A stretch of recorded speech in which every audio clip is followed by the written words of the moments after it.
Well, hello everybody. Welcome back to day 26 here of the CCFS Counsel and Encouragement Expedition podcast series. I'm Edward Ruiz, your host here in the month of May, where every day in May I'm doing a daily 2 to 3 minute word of counsel and encouragement for your edification and building up of the faith. And today's topic on suffering is this: suffering is not devoid of sin. Suffering is not devoid of sin. And I'm going to explain what I mean by that here in just 1 second. I'm actually going to also continue in Psalm 139. I started off in Psalm 139 yesterday by explaining to you how suffering is known by God and our suffering is known by God. But as we look at the rest of the Psalm, one of the things that we pick up from what David is saying is his attention to the fact that sin is still present within us, even if there's difficulty and hardship. And we'll actually just read a couple verses to figure out what David means by that. So we'll move all the way down to verses 23 and 24, and this is what he says. "Search me, O God, and know my heart. Test me, and know my anxious thoughts. See if there is any offensive way in me, and lead me in the way of everlasting."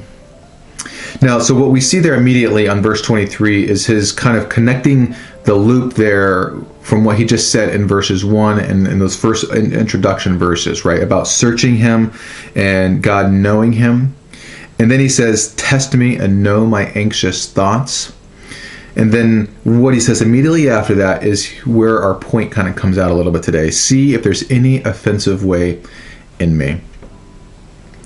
You know, the reality is that as we think about the context of suffering, I think anxiety is one of those more pervasive, concerns that presses in on the heart. Whenever you and I are going through hardship and difficulty, like if you're thinking of a medical difficulty, which I could personally identify with, right? I mean, we wonder whether we'll have the financial resources to pay for the medical bills or pay for groceries or pay for our normal other costs of living. Or maybe even crossing a different threshold if you're the one physically dealing with a medical ailment of some sort. Will you even be able to go back to work one day? Will you ever be able to kind of have sort of the normal lifestyle that you had before? And anxiety can crowd the heart and creep in and take over. But what David is prompting us here to consider is to not just think about the fact that you and I are anxious, but to take it one step further and to ask God to see if there's any offensive way in him. And I wonder if you've ever made that prayer for yourself, that in the midst of an anxious and crowded heart, whatever difficulty and hardship you might be going through, have you asked the Lord to help you see any offensive way in you? Because the reality is this: as hard as this word might be for us today, suffering is not devoid of sin. We still sin even if we suffer.